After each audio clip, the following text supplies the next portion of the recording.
السلام علیکم ورحمۃ اللہ.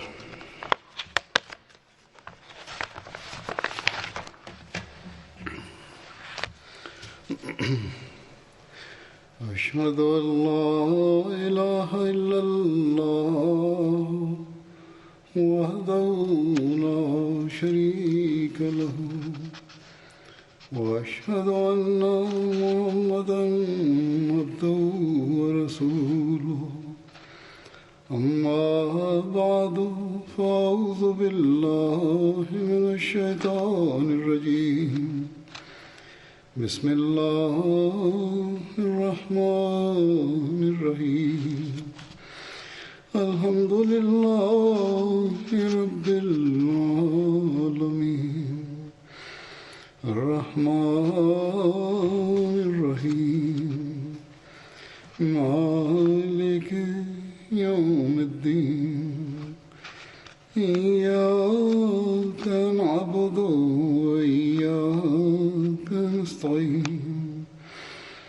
اهدنا الصراط المستقيم صراط الذين أنعمت عليهم غير المغضوب عليهم ولا الضالين. آج کل کے حالات کے مطابق اور جو قانون یہاں کی حکومت نے بنایا ہے اس کے مطابق باقاعدہ لوگوں کو سامنے بٹھا کے مقتدی سامنے بیٹھے ہوں، سننے والے سامنے بیٹھے ہوں، خطبہ نہیں دیا جا سکتا، اور قانون کے دائرے میں رہتے ہوئے جتنی جس حد تک اجازت ہے اس کے مطابق آج یہاں انتظام کیا گیا ہے مسجد سے میں خطبہ دوں. کیونکہ دنیا میں بہرحال اس وقت خطبہ سننے والے ہزاروں لاکھوں ہیں، چاہے مسجد میں میرے سامنے اس وقت کوئی ہو یا نہ ہو. یہ وحدت قائم رکھنے کی ہمیں ہمیشہ کوشش کرنی چاہیے اور دعا بھی کرتے رہنا چاہیے. اللہ تعالیٰ حالات بھی بہتر کرے، اس وبا کو بھی دور کرے، اور پھر دوبارہ اسی طرح مسجد کی رونقیں واپس بھی آ جائیں. اب میں خطبے کا جو موضوع ہے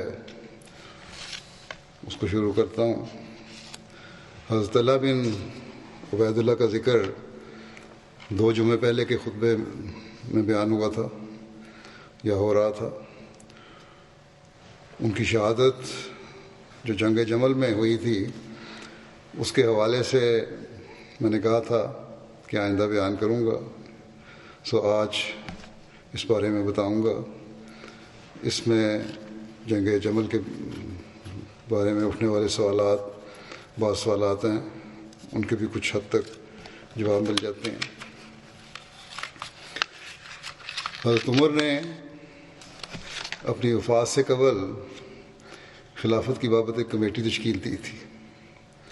اس حوالے سے صحیح بخاری کی ایک روایت میں یہ تفصیل لکھی گئی ہے کہ جب حضرت عمر کی وفات کا وقت قریب تھا تو لوگوں نے کہا امیر المومنین وصیت کر دیں، کسی کو خلیفہ مقرر کر جائیں. انہوں نے فرمایا میں اس خلافت کا حقدار ان چند لوگوں سے بڑھ کر اور کسی کو نہیں پاتا کہ رسول اللہ صلی اللہ علیہ وسلم ایسی حالت میں فوت ہوئے کہ آپ ان سے راضی تھے. اور انہوں نے یعنی حضرت عمر نے پھر حضرت علی، حضرت عثمان، حضرت زبیر، حضرت طلحہ اور حضرت سعد اور حضرت عبد الرحمن بن عوف کا نام لیا اور کہا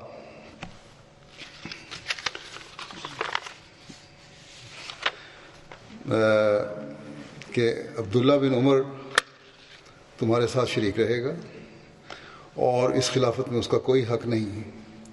گویا یہ بات عبداللہ کو تسلی دینے کے لیے کہی ہے. اگر خلافت سعد کو مل گئی پھر وہی خلیفہ ہو، ورنہ جو بھی تم میں سے امیر بنایا جائے وہ ساتھ سے مدد لیتا رہے، کیونکہ میں نے اس کو اس لیے معزول نہیں کیا کہ وہ کسی کام کے کرنے سے عاجز تھے، اور نہ اس لیے کہ کوئی خیانت کی تھی۔ نیز فرمایا، میں اس خلیفہ کو جو میرے بعد ہوگا پہلے مہاجرین کے بارے میں وصیت کرتا ہوں کہ وہ ان کے حقوق ان کے لیے اور ان کی عزت حقوق کے لیے اور ان کی عزت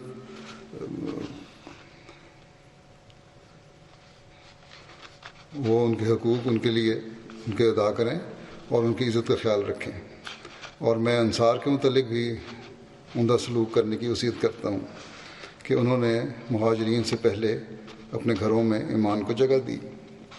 جو ان میں سے کام کرنے والا ہو اسے قبول کیا جائے، اور میں سارے شہر کے باشندوں کے ساتھ عمدہ سلوک کرنے کی اس کو وصیت کرتا ہوں، کیونکہ وہ اسلام کے پشت پناہ ہیں اور مال کے محسن ہیں، اور دشمن کے اکڑنے کا موجب ہیں، اور یہ کہ ان کی رضامندی سے ان سے وہی لیا جائے جو ان کی ضرورتوں سے بچ جائے، اور میں اس کو بدوی عربوں کے ساتھ نیک سلوک کرنے کی وصیت کرتا ہوں، کیونکہ وہ عربوں کی جڑ ہیں اور اسلام کا مادہ ہیں۔ یہ کہ ان کے ایسے مالوں سے لیا جائے جو ان کے کام کے نہ ہوں، اور پھر انہی کے محتاجوں کو دے دیا جائے، اور میں اس کو اللہ کے ذمہ اور اس کے رسول صلی اللہ علیہ وسلم کے ذمہ کرتا ہوں۔ جن لوگوں سے عہد لیا گیا ہو ان کا عہد ان کے لیے پورا کیا جائے، اور ان کی حفاظت کے لیے ان سے مدافعت کی جائے، اور ان سے بھی اتنا ہی لیا جائے جتنا ان کی طاقت ہو۔ جب آپ فوت ہو گئے تو ہم ان کو لے کر نکلے اور پیدل چلنے لگے، تو حضرت عبداللہ بن عمر نے حضرت عائشہ کو السلام علیکم کہا اور کہا عمر بن خطاب اجازت مانگتے ہیں۔ انہوں نے کہا ان کو اندر لے آؤ۔ چنانچہ ان کو اندر لے گئے اور وہاں ان کے دونوں ساتھیوں کے ساتھ رکھ دیے گئے۔ جب ان کی تدفین سے فراغت ہوئی تو وہ آدمی جمع ہوئے جن کا نام حضرت عمر نے لیا تھا۔ حضرت عبد الرحمن بن عوف نے کہا، اپنا معاملہ اپنے میں سے 3 آدمیوں کے سپرد کر دو۔ حضرت زبیر نے کہا، میں نے اپنا اختیار حضرت عبد الرحمن بن عوف کو دیا۔ حضرت عبد الرحمن نے حضرت علی اور حضرت عثمان سے کہا، آپ دونوں میں جو بھی اس امر سے دستبردار ہوگا ہم اسی کے حوالے اس معاملے کو کر دیں گے، اور اللہ اور اسلام اس کا نگران ہوں۔ ان میں اسی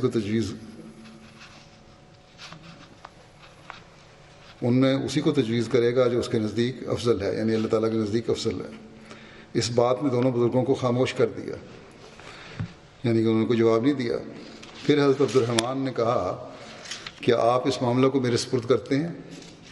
اور اللہ میرا نگران ہے کہ جو آپ میں سے افضل ہے اس کو تجویز کرنے کے متعلق کوئی بھی کمی نہیں کروں گا۔ دونوں نے کہا اچھا۔ پھر عبد الرحمن ان دونوں میں سے ایک کا ہاتھ پکڑ کر لے گئے اور کہنے لگے، آپ صلی اللہ علیہ وسلم سے رشتہ کا تعلق ہے، اور اسلام میں بھی وہ مقام ہے جو آپ جانتے ہیں۔ اللہ آپ کا نگران ہے، بتائیں اگر میں آپ کو امیر بناؤں تو کیا آپ ضرور انصاف کریں گے؟ اور اگر میں عثمان کو امیر بناؤں تو آپ اس کی بات سنیں گے اور ان کا حکم مانیں گے؟ پھر حضرت عبد الرحمن دوسرے کو تنہائی میں لے گئے اور ان سے بھی ویسے ہی کہا۔ جب انہوں نے پختہ عہد لے لیا تو کہنے لگے، عثمان آپ اپنا ہاتھ اٹھائیں، اور انہوں نے ان سے بیعت کی، اور حضرت علی نے بھی ان سے بیعت کی، اور گھر والے اندر آ گئے اور انہوں نے بھی اس سے بیعت کی۔ یہ بخاری کی روایت ہے۔ حضرت مسلم موعود رضی اللہ عنہ انتخاب خلافت حضرت عثمان کی تفصیل بیان کرتے ہوئے اس واقعہ کا یوں ذکر فرماتے ہیں کہ حضرت عمر جب زخمی ہوئے اور آپ نے محسوس کیا کہ اب آپ کا آخری وقت قریب ہے، تو آپ نے 6 آدمیوں کے متعلق وصیت کی کہ وہ اپنے میں سے ایک کو خلیفہ مقرر کر لیں۔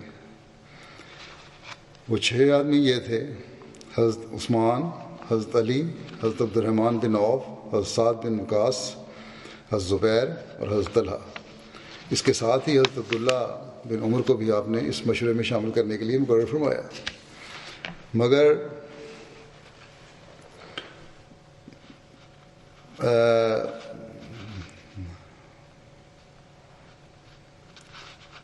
خلافت کا حقدار قرار نہ دیا اور وصیت کی کہ یہ سب لوگ 3 دن میں فیصلہ کریں، اور 3 دن کے لیے صہیب کو امام الصلاۃ مقرر کیا اور مشورہ کی نگرانی مقداد بن اسود کے سپرد کی، اور انہوں نے ہدایت کی کہ وہ سب کو ایک جگہ جمع کر کے فیصلہ کرنے پر مجبور کریں اور خود تلوار لے کر دروازے پر پہرا دیتے رہیں، اور فرمایا کہ جس پر کثرت رائے سے اتفاق ہو سب لوگ اس کی بیعت کریں، اور اگر کوئی انکار کرے تو اسے قتل کر دو، لیکن اگر دونوں طرف 3 ہو جائیں تو عبداللہ بن عمر ان میں سے جس کو تجویز کریں وہ خلیفہ ہو، اگر اس فیصلے پر وہ راضی نہ ہوں تو جس طرف عبد الرحمن بن عوف ہوں وہ خلیفہ ہو۔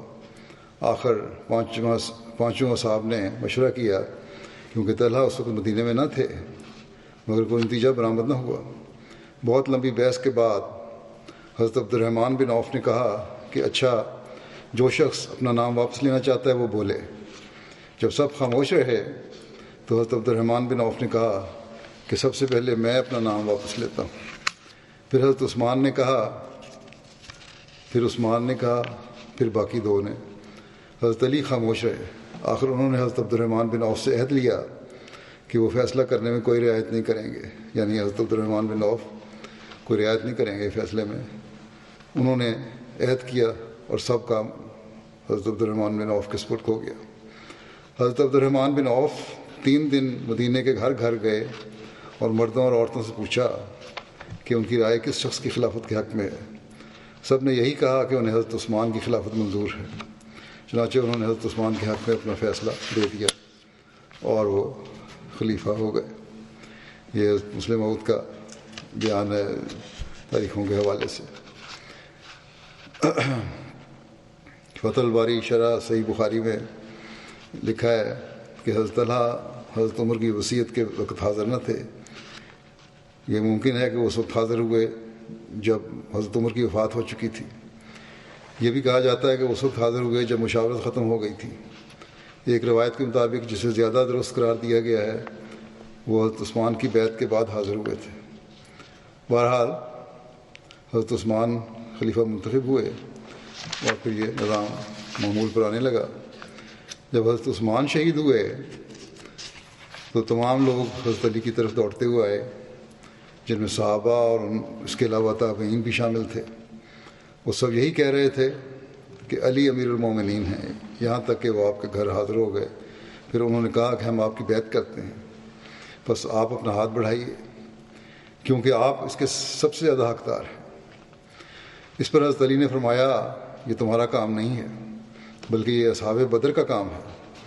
جس کے بارے میں اصحاب بدر راضی ہوں تو وہ خلیفہ ہوگا۔ بس وہ سب اصحاب بدر حضرت علی کی خدمت میں حاضر ہوئے۔ پھر انہوں نے عرض کی، ہم کسی کو آپ سے زیادہ اس کا حقدار نہیں دیکھتے، بس اپنا ہاتھ بڑھائیں کہ ہم آپ کی بیعت کریں۔ آپ نے فرمایا، طلحہ اور زبیر کہاں ہیں؟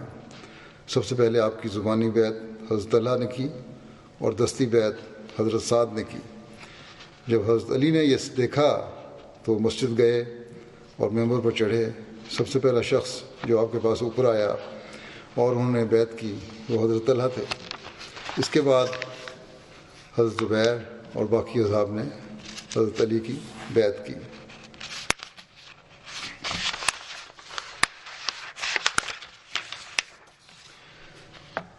حضرت طلحہ اور حضرت زبیر اور حضرت عائشہ وغیرہ نے حضرت علی کی بیعت کی تھی یا نہیں، اس کا تذکرہ کرتے ہوئے حضرت مسلم موعود فرماتے ہیں، یہ ذکر آپ اپنی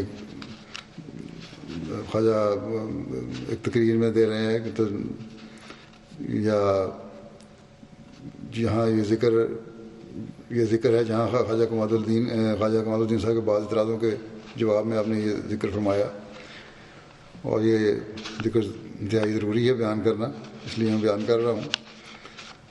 آپ نے فرمایا حضرت مسلم موعود نے کہ طلحہ اور زبیر اور حضرت عائشہ کے بیعت نہ کرنے سے آپ حجت نہ پکڑیں، یعنی خواجہ صاحب وہ کہہ رہے ہیں۔ ان کو انکار خلافت نہ تھا بلکہ حضرت عثمان کے قاتلوں کا سوال تھا۔ پھر میں آپ کو بتاؤں، جس نے آپ سے کہا ہے کہ انہوں نے حضرت علی کی بیعت نہیں کی، وہ غلط کہتا ہے۔ حضرت عائشہ تو اپنی غلطی کا اقرار کر کے مدینہ جا بیٹھیں، اور طلحہ اور زبیر نہیں فوت ہوئے جب تک کہ بیعت نہ کر لی۔ چنانچہ چند حوالہ جات ذیل میں درج کیے جاتے ہیں۔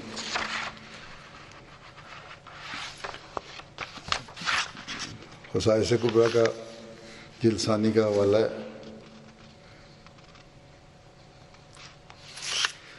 حاکم نے روایت کی ہے کہ عربی سا ہے وہ تمہیں چھوڑتا ہوں، ترجمہ پڑھ دیتا ہوں۔ حاکم نے روایت کی ہے کہ ثور بن میزا نے مجھ سے ذکر کیا کہ میں واقعہ جمل کے دن حضرت طلحہ کے پاس سے گزرا۔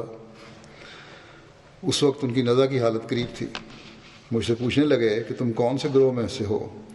میں نے کہا حضرت امیر المومنین علی کی جماعت میں سے ہوں۔ تو کہنے لگے اچھا اپنا ہاتھ بڑھاؤ تاکہ میں تمہارے ہاتھ پر بیعت کر لوں۔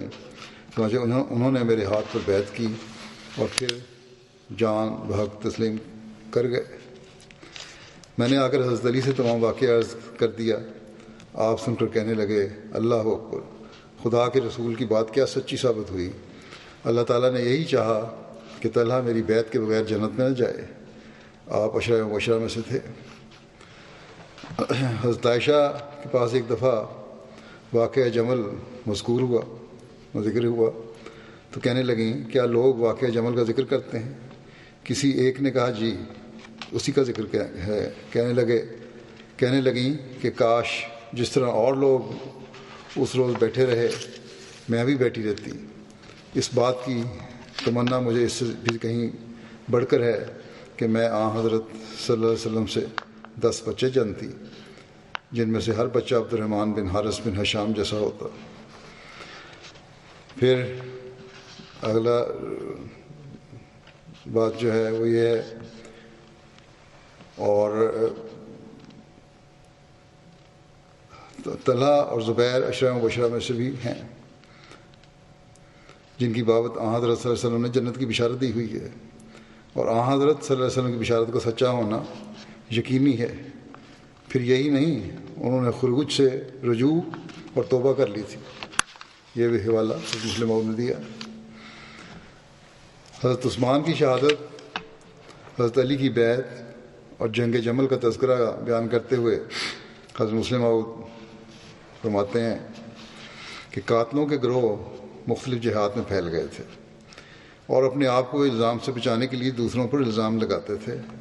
جب ان کو معلوم ہوا کہ حضرت علی نے مسلمانوں سے بیعت لے لی ہے تو ان کو آپ پر الزام لگانے کا عمدہ موقع مل گیا، اور یہ بات درست بھی تھی کہ آپ یعنی حضرت علی کے ارد گرد حضرت عثمان کے قاتلوں میں سے کچھ لوگ جمع بھی ہو گئے تھے۔ اس لیے ان مخالفین کو، منافقین کو الزام لگانے کا عمدہ موقع حاصل تھا۔ چنانچہ ان میں سے جو جماعت مکہ کی طرف گئی تھی اس نے حضرت عائشہ کو اس بات پر آمادہ کر لیا کہ وہ حضرت عثمان کے خون کا بدلہ لینے کے لیے جہاد کا اعلان کریں۔ چنانچہ انہوں نے اس بات کا اعلان کیا اور صحابہ کو اپنی مدد کے لیے طلب کیا۔ حضرت طلحہ اور زبیر نے حضرت علی کی بیعت اس شرط پر کر لی تھی کہ وہ حضرت عثمان کے قاتلوں سے جلد بدلہ لیں گے۔ انہوں نے جلدی کے جو معنی سمجھے تھے، یعنی ان دونوں نے، وہ حضرت علی کے نزدیک خلاف مصلحت تھی۔ ان کا خیال تھا کہ پہلے تمام صوبوں کا انتظام ہو جائے، پھر قاتلوں کو سزا دینے کی طرف توجہ کی جائے، کیونکہ اول مقدم اسلام کی حفاظت ہے۔ قاتلوں کے معاملے میں دیر ہونے سے کوئی حرج نہیں۔ اسی طرح قاتلوں کو تعین میں بھی اختلاف تھا۔ جو لوگ نہایت افسردہ شکلیں بنا کر سب سے پہلے حضرت علی کے پاس پہنچ گئے تھے اور اسلام میں تفرقہ ہو جانے کا اندیشہ ظاہر کرتے تھے، ان کی نسبت حضرت علی کو بالطبع شبہ نہ ہوتا تھا کہ یہ لوگ فساد کے بانی ہیں۔ دوسرے لوگ ان کو شبہ کرتے تھے۔ اس اختلاف کی وجہ سے طلحہ اور زبیر نے یہ سمجھا کہ حضرت علی اپنے عہد سے پھرتے ہیں، چونکہ انہوں نے ایک شرط پر بیعت کی تھی اور وہ شرط ان کے خیال میں حضرت علی نے پوری نہ کی تھی، اس لیے وہ شرعاً اپنے آپ کو بیعت سے آزاد خیال کرتے تھے۔ جب حضرت عائشہ کا اعلان ان کو پہنچا تو وہ بھی ان کے ساتھ جا ملے، یعنی حضرت عائشہ کے ساتھ، اور سب مل کر بصرہ کی طرف چلے گئے۔ بصرہ میں گورنر نے لوگوں کو آپ کے ساتھ ملنے سے باز رکھا، لیکن جب لوگوں کو معلوم ہوا کہ طلحہ اور زبیر نے صرف اکراہ سے اور ایک شرط سے مقید کر کے حضرت علی کی بیعت کی ہے، تو اکثر لوگ آپ کے ساتھ شامل ہو گئے۔ جب حضرت علی کو اس لشکر کا علم ہوا تو آپ نے بھی ایک لشکر تیار کیا اور بصرہ کی طرف روانہ ہوئے۔ بصرہ پہنچ کر آپ نے ایک آدمی کو حضرت عائشہ اور طلحہ اور زبیر کی طرف بھیجا۔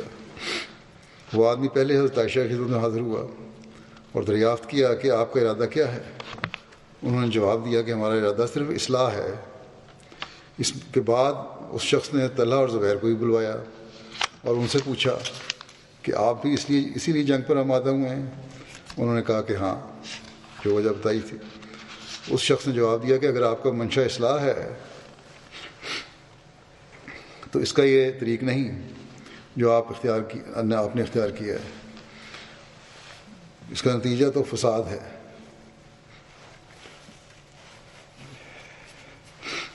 اس وقت ملک کی ایسی حالت ہے کہ اگر ایک شخص کو آپ قتل کریں گے تو 1000 اس کی تائید میں کھڑے ہو جائیں گے اور اس کا مقابلہ کریں گے، تو اور بھی زیادہ لوگ ان کی مدد کے لیے کھڑے ہو جائیں گے۔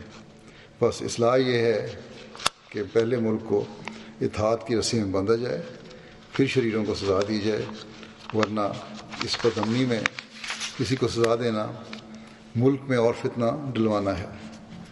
حکومت پہلے قائم ہو جائے تو وہ سزا دے گی۔ یہ بات سن کر انہوں نے کہا کہ اگر حضرت علی کا یہی اندیہ ہے تو وہ آ جائیں، ہم ان کے ساتھ ملنے کو تیار ہیں۔ اس پر اس شخص نے حضرت علی کو اطلاع دی اور طرفین کے قائم مقام ایک دوسرے کو ملے اور فیصلہ ہو گیا کہ جنگ کرنا درست نہیں، صلح ہونی چاہیے۔ جب یہ خبر سبائیوں یعنی جو عبداللہ بن سوا کی جماعت کے لوگ اور قاتلین حضرت عثمان تھے ان کو تک پہنچی تو ان کو سخت گھبراہٹ ہوئی اور خفیہ ان کی ایک جماعت مشورے کے لیے اکٹھی ہوئی۔ انہوں نے مشورے کے بعد فیصلہ کیا کہ مسلمانوں میں صلح ہو جانی ہمارے لیے سخت مضر ہوگی، کیونکہ اسی وقت تک ہم حضرت عثمان کے قتل کی سزا سے بچ سکتے ہیں جب تک کہ مسلمان آپس میں لڑتے رہیں گے۔ اگر صلح ہو گئی اور امن ہو گیا تو ہمارا ٹھکانہ کہیں نہیں، اس لیے جس طرح سے ہو صلح نہ ہونے دو۔ اتنے میں حضرت علی بھی پہنچ گئے اور آپ کے پہنچنے کے دوسرے دن آپ کی اور حضرت زبیر کی ملاقات ہوئی۔ وقت ملاقات حضرت علی نے فرمایا کہ آپ نے میرے لڑنے کے لیے تو لشکر تیار کیا ہے، مگر کیا خدا کے حضور میں پیش کرنے کے لیے کوئی عذر بھی تیار کیا ہے؟ آپ لوگ کیوں اپنے ہاتھوں سے اس اسلام کی تباہ کرنے کے درپے ہوئے ہیں جس کی خدمت سخت جانکاہیوں سے کی تھی؟ کیا میں آپ لوگوں کا بھائی نہیں؟ پھر کیا وجہ ہے کہ پہلے تو ایک دوسرے کا خون حرام سمجھا جاتا تھا لیکن اب حلال ہو گیا؟ اگر کوئی نئی بات پیدا ہوئی ہوتی تو بھی بات تھی، جب کوئی نئی بات پیدا نہیں ہوئی تو پھر یہ مقابلہ کیوں ہے؟ اس پر حضرت طلحہ نے کہا کہ وہ بھی حضرت زبیر کے ساتھ تھے۔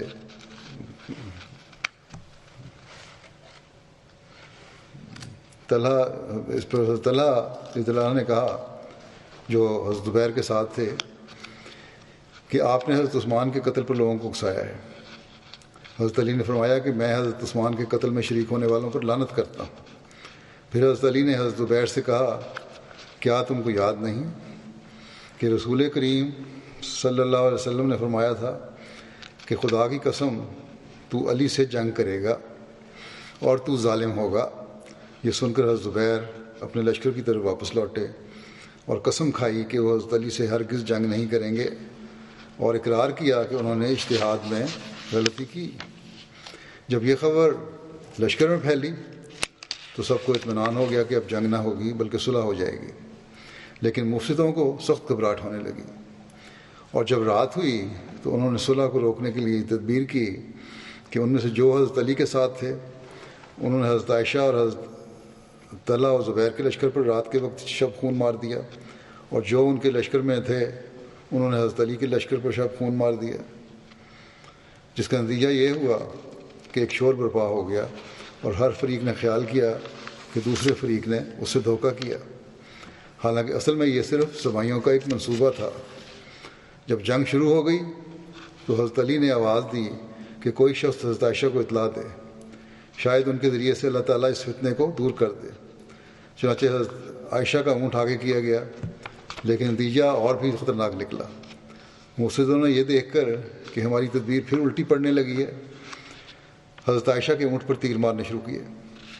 حضرت عائشہ نے زور زور سے پکارنا شروع کیا کہ اے لوگو، جنگ کو ترک کرو اور خدا اور یوم حساب کو یاد کرو، لیکن مفسد باز نہ آئے اور برابر آپ کے اونٹ پر تیر مارتے چلے گئے۔ چونکہ اہل بصرہ اس لشکر کے ساتھ تھے جو حضرت عائشہ کے ارد گرد جمع ہوا تھا، ان کو یہ بات دیکھ کر سخت طیش آیا، اور ام المومنین کی یہ گستاخی دیکھ کر ان کے غصے کی کوئی حد نہیں رہی، اور تلواریں کھینچ کر لشکر مخالف پر حملہ آور ہو گئے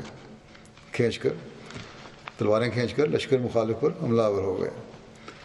اور اب یہ حال ہو گیا کہ حضرت عائشہ کا اونٹ جنگ کا مرکز بن گیا۔ صحابہ اور بڑے بڑے بہادر اس کے ارد گرد جمع ہو گئے اور ایک کے بعد ایک قتل ہونا شروع ہوا، لیکن اونٹ کی باغ انہوں نے نہ چھوڑی۔ حضرت زبیر تو جنگ میں شامل ہی نہ ہوئے اور ایک طرف نکل گئے، مگر ایک شقی نے ان کے پیچھے سے جا کر اس حالت میں کہ وہ نماز پڑھ رہے تھے ان کو شہید کر دیا۔ حضرت طلحہ عین میدان جنگ میں ان مفسدوں کے ہاتھ سے مارے گئے۔ جب جنگ تیز ہو گئی تو یہ دیکھ کر کہ اس وقت تک جنگ ختم نہ ہوگی جب تک حضرت عائشہ کو درمیان سے نہ ہٹایا جائے، بعض لوگوں نے آپ کے اونٹ کے پاؤں کاٹ دیے اور ہودج اتار کر زمین پر رکھ دیا، تب کہیں جا کر جنگ ختم ہوئی۔ اس واقعہ کو دیکھ کر حضرت علی کا چہرہ ہمارے رنج کے سرخ ہو گیا، لیکن یہ جو کچھ ہوا اسے چارہ بھی نہ تھا۔ جنگ کے ختم ہونے پر جو مقتولین میں حضرت اللہ کی نعش ملی تو حضرت علی نے سخت افسوس کیا۔ ان تمام واقعات سے صاف ظاہر ہو جاتا ہے کہ اس لڑائی میں صحابہ کا ہرگز کوئی دخل نہ تھا، بلکہ یہ شرارت بھی قاتلان عثمان کی ہی تھی۔ اور یہ کہ طلحہ اور زبیر حضرت علی کے بیعت ہی میں فوت ہوئے، کیونکہ انہوں نے اپنے ارادے سے رجوع کر لیا تھا اور حضرت علی کا ساتھ دینے کا اقرار کر لیا تھا، لیکن بعض شریروں کے ہاتھوں سے مارے گئے۔ چنانچہ حضرت علی نے ان کے قاتلوں پر لعنت بھی کی۔ جنگ جمل اور حضرت اللہ کی شہادت کا تذکرہ کرتے ہوئے حضرت مسلم موعود ایک اور جگہ فرماتے ہیں کہ انبیاء جب دنیا میں آتے ہیں تو ان کے ابتدائی ایام میں جو لوگ ایمان لاتے ہیں وہی بڑے سمجھے جاتے ہیں۔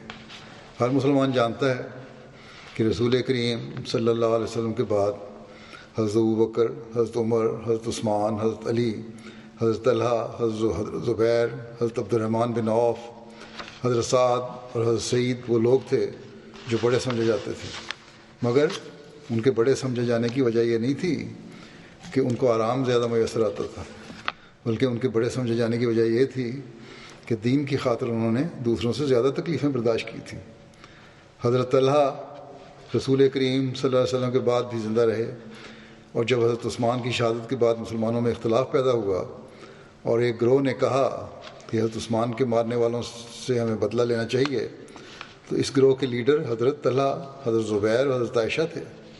لیکن دوسرے گروہ نے کہا کہ مسلمانوں میں تفریقہ پڑ چکا ہے، آدمی مرا ہی کرتے ہیں، سر دست ہمیں تمام مسلمانوں کو اکٹھا کرنا چاہیے تاکہ اسلام کی شوکت اور اس کی عظمت قائم ہو، بعد میں ہم ان لوگوں سے بدلہ لے لیں گے۔ اس گروہ کے لیڈر حضرت علی تھے۔ یہ اختلاف اتنا بڑھا کہ حضرت طلحہ، حضرت زبیر اور حضرت عائشہ نے الزام لگایا کہ علی ان لوگوں کو پناہ دینا چاہتے ہیں جنہوں نے حضرت عثمان کو شہید کیا ہے، اور حضرت علی نے الزام لگایا کہ ان لوگوں کو اپنی ذاتی غرضیں زیادہ مقدم ہیں، اسلام کا فائدہ ان کے مد نظر نہیں۔ گویا اختلاف اپنی انتہائی صورت تک پہنچ گیا اور پھر آپس میں جنگ بھی شروع ہوئی، ایسی جنگ جس میں حضرت عائشہ نے لشکر کی کمان کی۔ حضرت طلحہ اور حضرت زبیر بھی اس لڑائی میں شامل تھے، جیسا کہ پہلے ذکر ہو ہوا ہے کہ شروع میں مخالفین میں شامل تھے، پھر حضرت زبیر تو حضرت علی کی بات سن کر علیحدہ ہو گئے تھے، اور دوسرے بھی صلح کرنا چاہتے تھے، لیکن پھر مخالفین جو تھے انہوں نے یا منافقین جو تھے یا فتنہ پرداز جو تھے انہوں نے پھر فتنہ ڈالا. لیکن بہرحال 2 گروہ تھے یہ اور لڑائی میں شامل. جب دونوں فریق میں جنگ جاری تھی تو ایک صحابی حضرت طلحہ کے پاس آئے اور ان سے کہا طلحہ تمہیں یاد ہے کہ فلاں موقع پر میں اور تم رسول کریم صلی اللہ علیہ وسلم کی مجلس میں بیٹھے ہوئے تھے کہ رسول کریم صلی اللہ علیہ وسلم نے فرمایا تھا طلحہ ایک وقت ایسا آئے گا کہ تم اور لشکر میں ہوگے اور علی اور لشکر میں ہوگا اور علی حق پر ہوگا اور تم غلطی پر ہوگے. حضرت طلحہ نے یہ سنا تو ان کی آنکھیں کھل گئیں اور انہوں نے کہا ہاں مجھے یہ بات یاد آ گئی ہے. اور میں اسی وقت لشکر سے نکل کر اور پھر اسی وقت لشکر سے نکل کر چلے گئے. جب وہ لڑائی چھوڑ کر جا رہے تھے تاکہ رسول کریم صلی اللہ علیہ وسلم کی بات پوری کی جائے تو ایک بدبخت انسان جو حضرت علی کے لشکر کا سپاہی تھا اس نے پیچھے سے جا کر آپ کو خنجر مار کر شہید کر دیا. حضرت علی اپنی جگہ پر بیٹھے ہوئے تھے. وہ جو قاتل تھا طلحہ کا وہ اس خیال سے کہ مجھے بہت بڑا انعام ملے گا دوڑتا ہوا آیا اور اس نے کہا کہ اے امیر المومنین، حضرت علی کو کہا آپ کو آپ کے دشمن کے مارے جانے کی خبر دیتا ہوں. حضرت علی نے کہا کون دشمن؟ اس نے کہا اے امیر المومنین میں نے طلحہ کو مار دیا ہے. حضرت علی نے فرمایا اے شخص میں بھی تجھے رسول کریم صلی اللہ علیہ وسلم کی طرف سے بشارت دیتا ہوں کہ تو دوزخ میں ڈالا جائے گا، کیونکہ رسول کریم صلی اللہ علیہ وسلم نے ایک دفعہ فرمایا تھا جب کہ طلحہ بھی بیٹھے ہوئے تھے اور میں بھی بیٹھا ہوا تھا کہ اے طلحہ تو ایک دفعہ حق و انصاف کی خاطر ذلت برداشت کرے گا اور تجھے ایک شخص مار ڈالے گا مگر خدا اس کو جہنم میں ڈالے گا. اس لڑائی میں جب حضرت علی اور حضرت طلحہ اور زبیر کے لشکر کی صفیں ایک دوسرے کے آمنے سامنے کھڑی ہوئیں تو حضرت طلحہ اپنی تائید میں دلائل بیان کرنے لگے. یہ اس وقت سے پہلے کی بات ہے جب ایک صحابی نے انہیں حدیث یاد دلائی تھی اور وہ جنگ چھوڑ کر چلے گئے تھے. وہ دلائل بیان کر ہی رہے تھے کہ حضرت علی کے لشکر میں سے ایک شخص نے کہا او ٹنڈے چپ کر. حضرت اللہ کا ایک ہاتھ بالکل شل تھا وہ کام نہیں کرتا تھا. جب اس نے کہا او ٹنڈے چپ کر تو حضرت اللہ نے فرمایا کہ تم نے کہا تو یہ ہے کہ ٹنڈے چپ کر مگر تمہیں پتہ بھی ہے کہ میں ٹنڈا کس طرح ہوا ہوں. احد کی جنگ میں جب مسلمانوں کے قدم اکھڑ گئے اور رسول کریم صلی اللہ علیہ وسلم کے ساتھ صرف 12 آدمی رہ گئے تو 3000 کافروں کے لشکر نے ہمیں گھیرے میں لے لیا اور انہوں نے چاروں طرف سے رسول کریم صلی اللہ علیہ وسلم پر تیر برسانے شروع کر دیے اس خیال سے کہ اگر آپ مارے گئے تو تمام کام ختم ہو جائے گا. اس وقت کفار کے لشکر کے ہر سپاہی کی کمان محمد رسول اللہ صلی اللہ علیہ وسلم کے منہ کی طرف تیر پھینکتی تھی.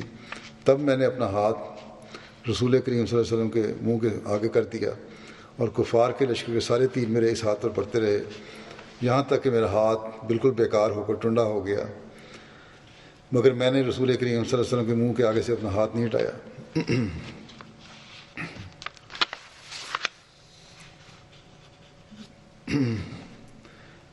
جنگ جمل کے موقع پر ایک اور جگہ اللہ تعالیٰ کے ذکر کرتے ہوئے مسلم محترم آتے ہیں کسی نے کہا کہ وہ ٹنڈا مارا گیا. ایک صحابی نے جو اس بات کو سن رہے تھے کہا کم وقت تجھے معلوم ہے کہ وہ ٹنڈا کیسے ٹنڈا ہوا؟ جنگ احد کے موقع پر جب ایک غلط فہمی کی وجہ سے صحابہ کا لشکر میدان جنگ سے بھاگ گیا اور کفار کو یہ معلوم ہوا کہ رسول کریم صلی اللہ علیہ وسلم صرف چند افراد کے ساتھ میدان جنگ میں رہ گئے ہیں تو قریباً 3000 کافروں کا لشکر آپ پر چاروں طرف سے امڑ آیا اور سینکڑوں تیر اندازوں نے کمانیں اٹھا لیں اور اپنے تیروں کا نشانہ رسول کریم صلی اللہ علیہ وسلم کے منہ کو بنا لیا تاکہ تیروں کی بچھاڑ سے اس کو چھید ڈالیں. اس وقت وہ شخص جس نے رسول کریم صلی اللہ علیہ وسلم کے چہرے مبارک کی حفاظت کے لیے اپنے آپ کو کھڑا کیا وہ طلحہ تھا. طلحہ نے اپنا ہاتھ رسول کریم صلی اللہ علیہ وسلم کے منہ کے آگے کھڑا کر دیا اور ہر تیر جو گرتا تھا بجائے آپ کے چہرے پر پڑنے کے طلحہ کے ہاتھ پر پڑتا تھا. اس طرح تیر پڑتے گئے یہاں تک کہ زخم معمولی زخم نہ رہے اور زخموں کی کثرت کی وجہ سے طلحہ کے ہاتھ کے پٹھے مارے گئے اور ان کا ہاتھ مفلوج ہو گیا. تو جس کو تم حقارت کے ساتھ ٹنڈا کہتے ہو اس کا ٹنڈا ہونا ایسی نعمت ہے کہ ہم میں سے ہر شخص اس برکت کے لیے ترس رہا ہے.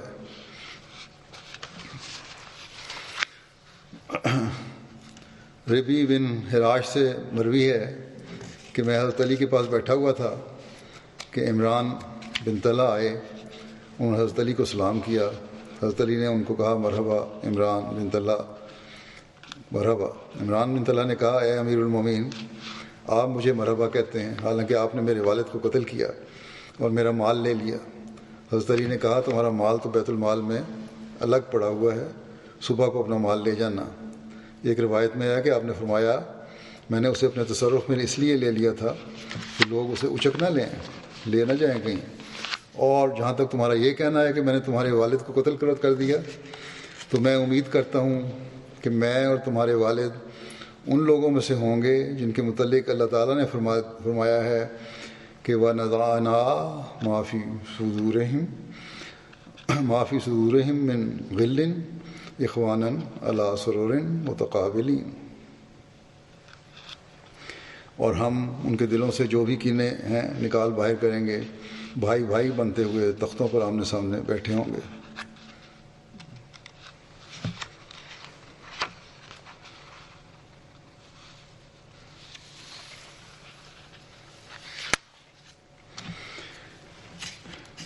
محمد انصاری اپنے والد سے روایت کرتے ہیں کہ جنگ جمل کے روز ایک شخص حضرت علی کے پاس آیا اور کہا طلحہ کے قاتل کو اندر آنے کی اجازت دیں. راوی کہتے ہیں کہ میں نے حضرت علی کو کہتے سنا کہ اس قاتل کو دوزخ کی خبر سنا دو. حضرت طلحہ جب شہید ہوئے اور حضرت علی نے ان کو مقتول دیکھا کو ان کے چہرے سے حضرت طلحہ کے چہرے پر سے مٹی پہنچنے لگے اور فرمایا اے ابو محمد، یہ بات مجھ پہ بہت شاک ہے کہ میں تجھ کو آسمان کے تاروں کے نیچے خاک آلودہ دیکھوں. پھر فرمایا میں اللہ کے حضور اپنے عیوب اور دکھوں کی فریاد کرتا ہوں. حضرت علی نے یہ فرمایا کہ میں اللہ کے حضور اپنے عیوب اور دکھوں کی فریاد کرتا ہوں. پھر حضرت اللہ کے لیے دعائے رحمت کی اور فرمایا کہ کاش میں اس دن سے 20 سال پہلے مر گیا ہوتا. حضرت علی اور ان کے ساتھی بہت روئے. حضرت علی نے ایک مرتبہ ایک شخص کو یہ شعر پڑھتے سنا فتن کانا یدنیہ الغنا من صدیق اذا ما هو استغنا ویبعد الفقر اذا ما هو استغنا ویبعده الفقر. وہ ایک ایسا نوجوان تھا جو دولت مندی اور غنی ہونے کی حالت میں دوستوں سے مل جل کر رہتا تھا اور محتاجی کے وقت ان سے کنارہ کشی کرتا تھا. حضرت علی نے فرمایا اس شعر کے مصداق تو ابو محمد طلحہ بن عبید اللہ تھے، اللہ ان پر رحم کرے. یہاں کی ذکر ختم ہوا. اب حالات جو ہیں آج کل کے، اس کے بارے میں ایک حضرت مسیح علیہ السلام کا ایک اقتباس بھی پڑھ دیتا ہوں. ایک موقع پر آپ نے مفتی صاحب کو فرمایا کہ مکانوں کے کو روشن رکھیں، اور آج کل گھروں میں تعاون کے دنوں کی بات ہے، گھروں میں خوب صفائی رکھنی چاہیے، کپڑوں کو بھی ستھرا رکھنا چاہیے. پھر فرمایا مسیح علیہ السلام نے کہ آج کل دن بہت سخت ہیں اور ہوا زہریلی ہے اور صفائی رکھنا تو سنت ہے.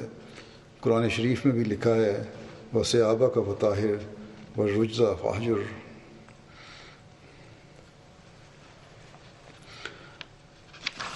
پھر ایک موقع پر فرمایا وہ لوگ جن کے شہروں میں اور دیہات میں تعاون کے شدت کے ساتھ پھیل گیا ہے اپنے شہروں سے دوسری جگہ نہ جائیں، اپنے مکانوں کی صفائی کریں اور انہیں گرم رکھیں اور ضروری تدابیر حفظ ما تقدم کے عمل میں لائیں، اور سب سے بڑھ کر یہ کہ سچی توبہ کریں،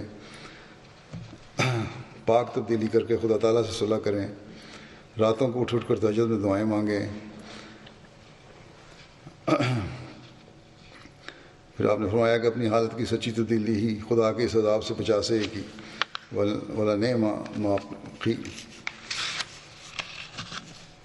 اللہ تعالیٰ ہر احمدی کو توفیق دے کہ وہ ان دنوں میں خاص طور پر دعاؤں پر زور دے، حکومت کی ہدایات پر عمل بھی کریں، گھروں کو بھی صاف رکھیں، دھونی بھی دینی چاہیے، ڈیٹول وغیرہ کے سپرے بھی کرتے رہیں، وہ مل جاتے ہیں. اللہ تعالیٰ سب پر فضل فرمائے اور رحم فرمائے. بہرحال خاص طور پر ان دنوں میں دعاؤں پر خاص زور دیں. اللہ سب کو اس کی توفیق دے.